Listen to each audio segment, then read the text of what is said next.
실장님, 이번 사고에 있어서 무안공항의 방위각 시설 로컬라이저의 콘크리트 둔덕이 사고 피해를 키웠다는 지적이 매우 큽니다.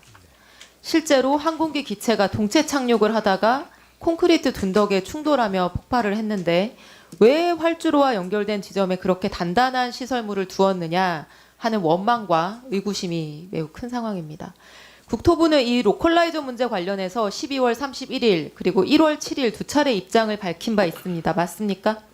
네, 맞습니다. 네, 슬라이드 보여주시죠.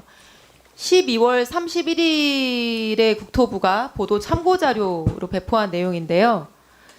무안공항의 로컬라이저는 관련 규정에 맞게 설치되었습니다. 라고 되어 있고, 내용은 공항 부지에 있고 장애물로 간주되는 모든 장비나 설치물은 부스러지기 쉬운 받침대에 장착한다고 규정되어 있지만 이 규정은 종단 안전구역 외에 설치되는 장비나 장애물에 대해서는 적용되지 않는다.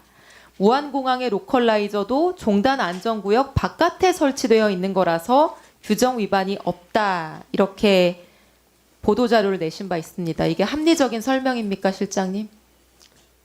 건설 과정 단계를 말씀을 드렸던 겁니다. 그럼 과거에 저기 2007년도에 그 개항 당시에 그때 규정을 들어서 말씀을 드렸던 거고요. 예, 그렇습니다. 이런 설명이 합리적인 설명입니까? 건설 과정에 그 어떤 있었던 일을 말씀드렸던 겁니다. 그 이후에 또 여러 가지 이제 운영 기준에는 또 240m 이내에는 또 부러지기 쉬운 어떤 재질로 들어가야 된다. 다음 슬라이드 보여주시죠. 관련 규정을 보겠습니다. 반드시 활주로 종단 안전구역에 설치되어야 하는 물체는 항공기에 대한 위험을 최소화할 수 있도록 부러지기 쉬운 재질로 하며 최소 중량 및 높이로 설치하여야 한다. 관련 규정들에서 부러지기 쉬운 받침대에 장착해야 된다라고 규정하고 있는 취지가 뭡니까? 뭐 문구대로 항공기에 대한 이제 위험을 최소화하도록 하기 위해서 그렇습니다. 활주로 인근에 있는 설비의 경우에는 항공기와 이번 사고와 같은 경우에 충돌할 위험이 있기 때문에 그 충돌로 인한 충격을 최소화하기 위한 취지인 거죠? 그렇습니다. 무안공항의 로컬라이저는 항공기와 충돌할 수 있는 위치에 설치되어 있었습니까?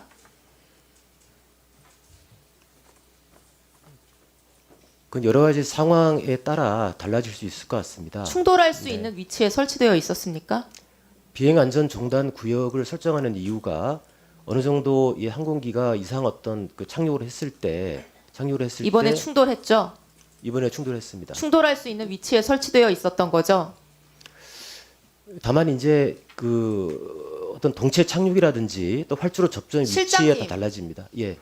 지금 이렇게 많은 사람이 죽은 엄청난 사고에 있어서 지금 국토부가 엉뚱한 해명을 내놓고 정부의 신뢰를 깎아먹고 있는 상황인 겁니다. 실장님. 보세요. 충돌할 수 있는 위치에 이 설비는 설치되어 있었고요.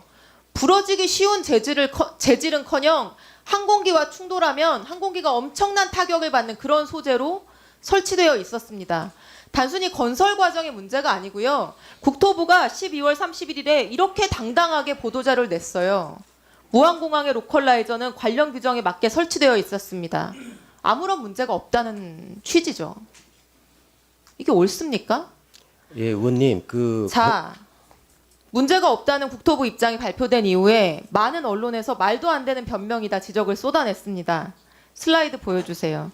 자, 첫 번째 지적. 이착륙장 설치 기준 21조에 방위각 제공 시설, 그러니까 로컬라이즈가 설치된 지점까지 활주로 종단 안전구역을 연장해야 된다는 거예요. 그러니까 종단 안전구역 바깥에서는 상관없다라고 하는 국토부의 주장은 말도 안 되는 것이다. 이제 이런 지적이 있었습니다. 국토부 뭐라고 해명했습니까? 이 규정에 대해서. 방위각 제공 시설이 설치되는 지점까지에 대한 그 해석의 어떤 차이가 있었습니다. 인클루딩이냐 업투냐 이 네네. 인클루딩인지 업투인지가 애매하다 이렇게 해명을 했습니다. 맞습니까? 그 저희가 그 1월달 초에 다시 말씀을 드릴 때는 입구까지를 봐야 된다 이렇게 말씀을 드렸습니다. 실장님, 정밀 접근 활주로의 경우에 이 로컬라이저 설치되는 지점까지 종단 안전구역을 연장해서 그 종단 안전구역 내에 안전에 문제가 없게끔 해야 된다라고 하는 이 규정의 취지가 뭡니까? 아까 말씀드렸던 것처럼 이제 안전성 확보입니다.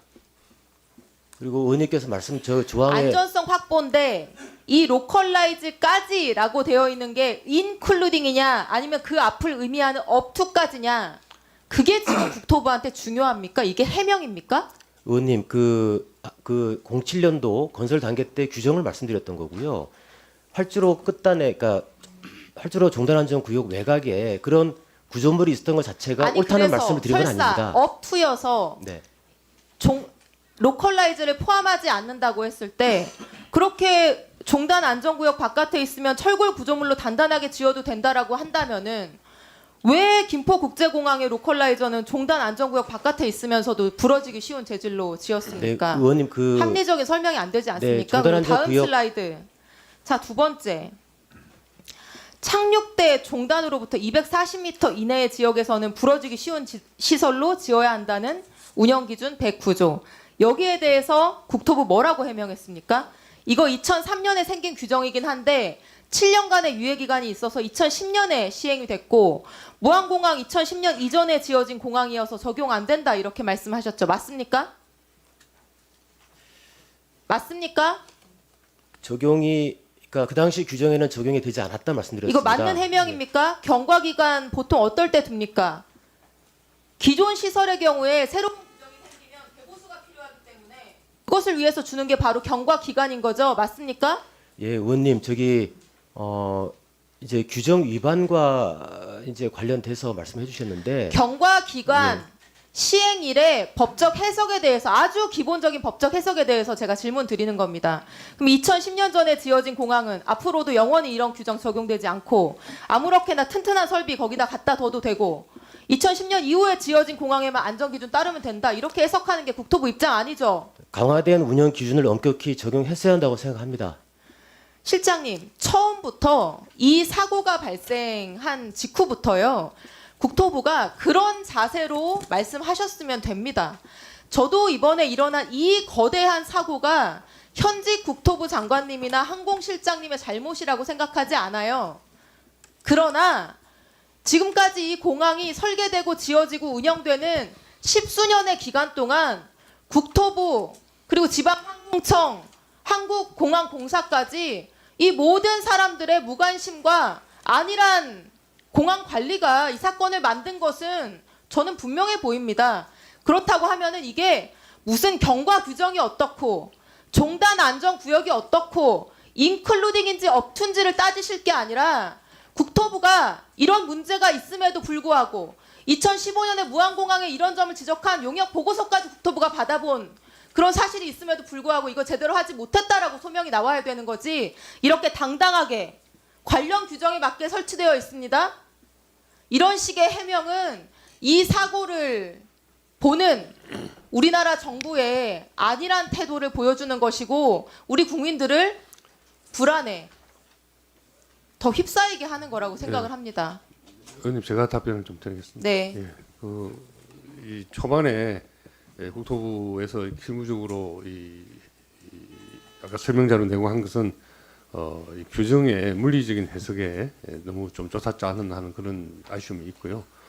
지금 현재 저희가 공식적으로 말씀드린 건 아까 윤영순 의원님 질의에 답변하셨듯이 뭐 내외 이런 걸 불문하고 그게 이런 비상 상황에서는 10m, 20m가 큰 의미가 없습니다. 그래서 어차피 이 세이프티 존이라는 것은 비상 상황에 대비해서 만들어 놓은 것이기 때문에 그게 무슨 규정상 업투지 인크루든지 그런 게 아니고 그 비행기가 이 제동력을 이 컨트롤을 잃어버린 비행기가 어디로 갈지 알 수가 없는 거 아닙니까? 그래서 그런 비상 대비 지역 부근에 이런 위험한 시설물을 둔 것은 굉장히 잘못된 일이다 하는 것이 저희들의 공식적인 입장입니다. 그래서 이 위화를 막론하고 현재 위험이 있는 7개 시설은 즉시 시정 조치에 들어가겠다라고 지금 말씀을 드리고 있고요. 그게 이제 예를 들어서 그때 규정을 2010년에 제정됐을 때부터 다 소급해서 했어야 되느냐 하는 문제. 그거는 사실은 정상적으로 이야기하면 새로운 규정이 만들어지면 종전의 규정에서 만들어질 때 시설들은 다 업그레이드 해야 되는 게 맞습니다. 그러나 현실적으로 이 예산 문제라든지 뭐 등등의 문제가 있기 때문에 그렇게 부작위가 위법한 것인지 하는 것은 나중에 따로 또 다툴 기회가 있지 않나 생각합니다. 그때 가서 또 서로 해명을 하고 또 해야 될 거라고 생각합니다. 지금 현재 입장은 지금까지 국토부에서 나온 이런 해명과 답변들이 아니라고 엉뚱한 해명이었다는 거는 장관님 인정하시는 겁니까? 네, 인정하고 제가 수정을 해서 지금 새로운 입장으로 이렇게 본회의 때부터 그런 입장에서 답변을 하고 있습니다.